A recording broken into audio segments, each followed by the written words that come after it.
جب چھاؤنی کے ناک کے نیچے ہن اڑک کے قبائلی محفوظ نہیں ہے تو پھر کون محفوظ ہے؟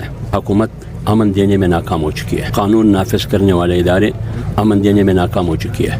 یا تو امن کی گارنٹی دے جو آئین دستور 73 کا آئین کا تقاضا ہے، یا حکومت مستعفی ہو جائے یا چوکیدار سرنڈر ہو جائے قوم کے سامنے، تیسرا کوئی راستہ نہیں۔ ہن اڑک کے قبائلی شہری وہاں کے رہنے والے ادھر احتجاج پر بیٹھے ایک ہی بات کرتے ہیں کہ ہم امن دیں۔ اب امن دینا، سیکورٹی دینا، یہ سیکورٹی اداروں کی ذمہ داری ہے۔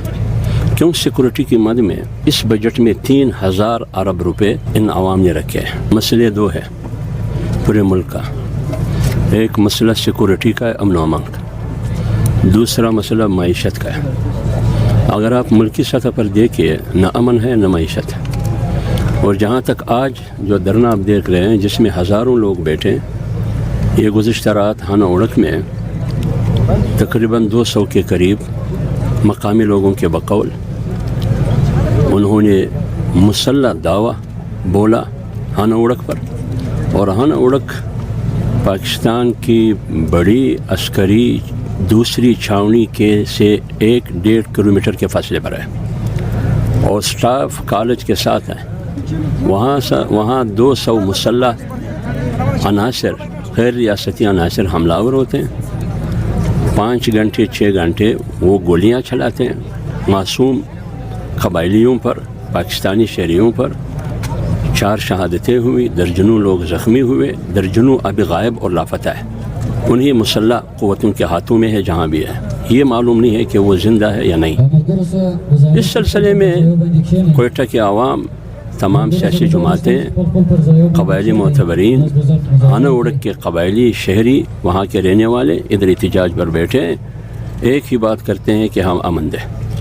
اب امن دینا، سیکورٹی دینا، یہ سیکورٹی اداروں کی ذمہ داری ہے۔ کیوں سیکورٹی کی مد میں صرف اس بجٹ میں 3000 ارب روپے ان عوام نے رکھے ہیں، عوام نے دیے ان کی جیبوں سے، خواہ وہ ٹماٹر سبزی کا کاروبار کر رہا ہو یا وہ امپورٹ ایکسپورٹ کا ٹیکس دیتا ہے وہ، لیکن امن نہیں ہے، محفوظ نہیں ہے یہ لوگ۔ تو جب چھاؤنی کے ناک کے نیچے ہن اڑک کے قبائلی محفوظ نہیں ہے تو پھر کون محفوظ ہے؟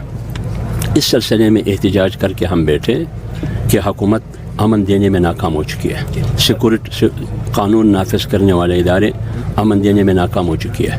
یا تو امن کی گارنٹی دے جو آئین دستور 73 کا آئین کا تقاضا ہے، یا حکومت مستعفی ہو جائے یا چوکیدار سرنڈر ہو جائے قوم کے سامنے، تیسرا کوئی راستہ نہیں۔ ابھی یہ بات ہوئی ہے کہ آپریشن کیا جائے گا، ضیاء الحق صاحب نے یہ پریس کانفرنس کیا تھا آپریشن کے حوالے سے۔ دیکھیں میری بات سنیے، آپریشن تو 1948 سے ہو رہا ہے بلوچ کہ اس سرزمین پر جہاں بلوچ آباد ہے۔ کیا امن ہے؟ جب نواب بگٹی کو شہید کیا گیا اس وقت سے لے کر آج تک کتنے آپریشن ہوئے؟ نواب نوروز کے بعد کتنے آپریشن ہوئے؟ 48 سے لے کر آج تک امن آیا؟ اس کا مطلب یہ ہے کہ آپریشن کا جو نسخہ بار بار آپ استعمال کرتے ہیں، اس سے مریض کا علاج نہیں ہو رہا، یا تو مریض ہے نہیں یا آپریشن کرنے والا خود بیمار ہے۔ پاٹھا اور وزیرستان میں 22 آپریشن ہوئے ہیں، رد الفساد، رد بلا، پتہ نہیں کیا کیا رد، کتنے آپریشن ہوئے، امن ہے؟ آپ جا کے ان سے پوچھئے۔ نہ بچہ محفوظ ہے، نہ خاتون محفوظ ہے، نہ بوڑھا محفوظ ہے، نہ جوان محفوظ ہے، نہ مرد محفوظ ہے، نہ ان کی جان محفوظ ہے، نہ ان کی عزت محفوظ ہے، نہ ان کی ابرو محفوظ ہے۔ اب اس آپریشن کا نتیجہ کیا ہے؟ آؤٹ پٹ بتا دینا۔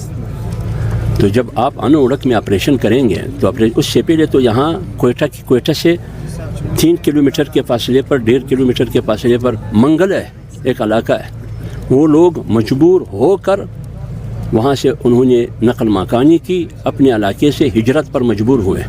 تو کہاں ہے چوکیدار؟ کہاں ہے سیکورٹی ادارے؟ کہاں ہے حکومت؟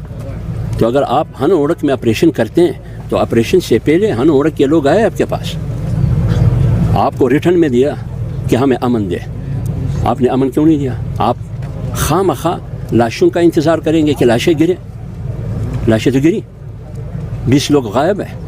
اگر اس بدامنی کے خلاف کوئی آواز اٹھاتا ہے تو کہتے ہیں سیاسی لبادے میں، سیاسی لباس میں ایک دہشت گرد یہ ہے بیٹھا ہے، سیاسی نعرہ لگا کر ایک دہشت گرد ہو کہ جو پہاڑوں پہ بیٹھا ہے، یہ ان کا سہولت کار ہے. بات یہ کی جاتی ہے، اسمبلی میں بھی کی جاتی ہے، اور طاقتور اور زوراور کے جو اسپوکسمین اور ترجمان ہیں یہاں حکومتوں میں بیٹھے ہیں وہ بھی یہی بات کرتے ہیں، لیکن اس پر کوئی سوال نہیں، سارے خاموش. اب دیکھیں نا، آج تو ہونا یہ چاہیے تھا کہ بلوچستان میں سول اور ملٹری اور حکومت بیٹھ کے وہ اجلاس کرتے کہ یہ کیا ہو رہا ہے کوئٹہ میں، لیکن کچھ نہیں ہے. تو اس بدامنی کے خلاف ہم بیٹھے. حافظ صاحب صرف آخری سوال ہے کہ کہا جا رہا ہے کہ افغان جو پہلے والے سیکورٹی کے تھے وہی ہے، اور دوسرا یہ بھی ہے ساتھ میں کہ زمینیں آلاٹ ہو رہی ہیں. کیا زمینیں آلاٹ ہو رہی ہیں؟ زمینیں یہاں کی پشتونوں کی زمینیں، بلوچوں کی زمینیں، یہ غیر بلوچستانی کو آلاٹ. دیکھیے میری بات سنیں، زمینیں تو آلاٹ ہو چکی ہے 2025 میں. 28 فروری کو اسمبلی میں بل پیش ہوا 2025 کو، مائنز اور منرز کے حوالے سے جو ایکٹس ہے وہ اسمبلی میں پیش ہوا. 13 مارچ 2025 کو بالاتفاق اسمبلی سے پاس ہوا. اس وقت سے لے کر آج تک صرف ایک بیان یا ایک کانفرنس یا ایک سیمینار یا احتجاج کے علاوہ کسی بھی شہری نے پتھر پھینکا ہے، گولی چلائی ہے. پرامن احتجاج اگر انہوں نے کیا وہ بھی دبے دبے آواز سے. 1 سال ہو چکا ہے. 1 سال کے بعد ایک طرف تو آپ نے اسمبلی کے ایکٹ کے ذریعے مائنز اور منرلز معدنیات کو کس کے حوالے کیا؟ جن لوگوں نے مائنز منرلز پر انگوٹھا لگا کر ووٹ دیا، آج وہی لوگ اسمبلی میں احتجاج کرتے ہیں کہ میرے علاقے کو پنجاب کے لوگوں کو الاٹ کیا ہے. تو جس دن آپ ووٹ دے رہے تھے اس دن آپ کہاں تھے؟ جب آپ مائنز اور منرلز کے ایکٹس کو ووٹ دے رہے تھے اس وقت آپ ووٹ کیوں دے رہے تھے؟ 1 سال کے بعد آپ خود چیخ رہے ہیں کہ پشین کو پتہ نہیں کس کے حوالے کیا، الاٹ کیا گیا 2,63,000 ایکڑ زمین. بلوچ کی طرف سے بھی آواز آئی اسمبلی کا ممبر کہ ہمارے ایریا بھی الاٹ ہو چکا ہے، تو آپ دونوں نے ووٹ دیا. آج آپ رو رہے ہیں. تو لہٰذا یہ جو موجودہ اسمبلی ہے یہ عوام کی نمائندہ اسمبلی نہیں ہے. اکثریت عوام کی نمائندہ اسمبلی نہیں ہے، منتخب اسمبلی نہیں. اگر یہ عوام کی منتخب اور نمائندہ اسمبلی ہوتی تو عوام کی ترجمانی تو نہیں ہو رہی ہے، اور قوم کی ترجمانی تو نہیں ہو رہی ہے. قوم کی وہ مظلوم آواز وہاں قوم نہیں پہنچا سکتی. تو پھر اسمبلی کا کیا فائدہ اور اس حکومت کا کیا فائدہ؟ آپ کی کوئٹہ سے 4 شاہراہیں نکلتے ہیں، Quetta to Karachi, Quetta to Sukkur Hyderabad, Quetta to Dera Ghazi Khan, Quetta to D A Khan. خود حکومت نے نوٹیفیکیشن کیا ہے کہ شام 6 بجے سے صبح 6 بجے تک ان شہروں پہ سفر نہ کریں، شاہراہوں پر. اس کا مطلب یہ ہے کہ آپ نے تسلیم کر لیا کہ میری حکومت نہیں ہے. خود ایک منسٹر کہہ رہا ہے، خود ایک منسٹر جس کا تعلق پیپلز پارٹی سے ہے، منسٹر ہے یا مشیر ہے یا ممبر ہے اسمبلی کا، کولیشن حکومت میں وزیر اعلیٰ بھی پیپلز پارٹی کا ہے، وہ خود اسمبلی پر کھڑے ہو کے کہتے ہیں کہ میں جب اپنے ڈسٹرکٹ اور اپنے گھر میں جاتا ہوں تو میں بائی ایئر کوئٹہ سے کراچی، کراچی سے بائی ایئر سکر، پھر میں آتا ہوں بلوچستان جس ڈسٹرکٹ سے میرا تعلق ہو. تو آپ خود اندازہ لگائیے اس کا ذمہ دار پھر کون ہے. ایک سوال یہ بھی تھا میرا کہ افغان کے جو فورسز ہیں وہی افغان فورسز، میں نے تقریر میں بھی بات کی. عید سے 2 دن پہلے مجھے لیٹر آیا کہ سابقہ آرمی افغانستان کے لوگ یہاں آئے ہیں تو محتاط رہے. اور یہ لیٹر صرف مجھے نہیں آیا، یہ پولیس والوں کو بھی گیا ہے، سیکورٹی جو بھی ہے ان کے پاس بھی گیا ہے. لیکن دوسری طرف آپ دیکھیں وہی لوگ جس کی نشاندہی تحریر میں کی جا رہی ہے حکومت کی طرف سے، انتظامیہ کی طرف سے، وہ کوئٹہ میں موجود نہیں ہے. کہاں موجود ہے؟ بلوچستان میں موجود نہیں ہے. مراکز کہاں ہے اور کس کی سرپرستی میں؟ اگر کسی کلی کچہری میں کسی ذمہ دار سے پوچھا جاتا ہے کہ کوئٹہ سے لے کر چمن تک اس راستے میں لوگ کھڑے پیسے لے رہے، غیر ریاستی مسلح عناصر جس کی نشاندہی آپ تحریر میں کر رہے ہیں اور آپ نے سوال میں اس کا اظہار کیا، تو کیا کہا جاتا ہے اس سوال کرنے والے کو؟ نیکسٹ پوائنٹ کیوں؟ میری زندگی کو خطرہ ہے، بنیادی چیز امن ہے، آپ اس بارے میں جواب دیں کون ہے یہ لوگ.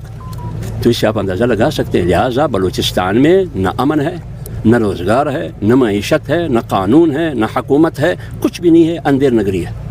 آپ کو تھریٹ ملے ہیں، کھلے عام گھوم رہے ہو، ڈر نہیں لگتا ہے؟ جب انسان فیصلہ کرے ایک بار کہ میرا کنیکشن رب سے ہے اور یہ فیصلہ بھی کرے کہ مرنا ہے تو ایک دن مرنا ہے، تو پھر نہ آپ کا سنتا ہے نہ کسی اور کا سنتا ہے. جس دن لال سگنل لگے گی وہ کم اشپا پر گوری اگا پر کور نہیں، کم اشپا پر کوری اگا پر گور نہیں. زمردہ فیصلہ ہمارا فیصلہ یہ ہے کہ ایک دن مرنا ہے باقی تحفظ دینا نہ دینا اگرچہ ریاست کی ذمہ داری ہے جو اس ذمہ داری میں ناکام ہو چکا ہے. حکومت بھی ناکام ہو چکی ہے. پریس کانفرنس کے ذریعے, تقریر کے ذریعے, تحریر کے ذریعے, اسمبلی میں کھڑے ہو کر ابراہم لنکن کی طرح بولتے ہیں انگریزی, اس سے امن نہیں آتا ہے. عملی اقدامات کریں. تھینک یو وقت دینے کا.